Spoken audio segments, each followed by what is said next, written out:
பார்க்கிங்களை போட்டு கழுவாங்க. மற்றது கடைகள்னு சொல்லி பார்த்தீங்கன்னா கணக்க சின்ன சின்ன ஷார்ட் ஈட்ஸ் கடைகள், ஜூஸ் கடைகள் அப்படி என்று சுற்றி வர இருந்ததை நீங்கள் பார்த்தீங்க. நாங்கள் இறங்கின கைக்கு சரியான தாகமாக இருந்ததால் ஒரு ஜூஸை குடிச்சு போட்டு தான் உள்ளே போவோம்னு போனோம். இந்த கோயில் வந்து பார்த்தீங்கன்னு சொன்னால் பெரிய அளவு மதில்கள் கட்டி பெரிய ஒரு கொலம்பு சைட்டில் இருக்கிற மாதிரியோ இல்லாட்டி பெரிய மெயின் டவுன்களில் இருக்கிற ஒரு கோயில் மாதிரியோ பெரிய அளவு டெவலப்டாக இல்லாட்டி பெரிய அளவு ஒரு பிரம்மாண்டமாக அப்படியேண்டு இல்லை. இப்போ தான் இது ஆக்களுக்கு மத்தியில் பிரபல்யமாகி கன பேர் வந்து வந்து வந்து வந்து போகிறாங்க. எல்லா மதத்தவரும் பாராங்க.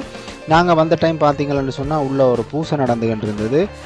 அந்த ஆண்டு என்னன்னு சொன்னால் இல்லை கரண்ட் இல்லாமல் போயிட்டேன்னு நினைக்கிறேன். ஸோ மெயின் கோயில்களில் பார்த்தீங்கன்னா கரண்ட் இல்லாட்டி பேக்கப்புக்கு ஒரு ஜெனரேட்டர் வச்சு உடனே அவங்களோட பேக்கப்பில் வந்து லைன் கொடுத்து இது கரண்ட் திரும்ப வந்துடும், அவங்களுக்கு ரீஸ்டோர் ஆயிரும். பட் இங்கே வந்து அந்த வசதிகள் எல்லாம் இன்னும் வரையில. ஆனால் கோயிலோட முன் முகப்பு வடிவ பெயிண்ட் அடித்து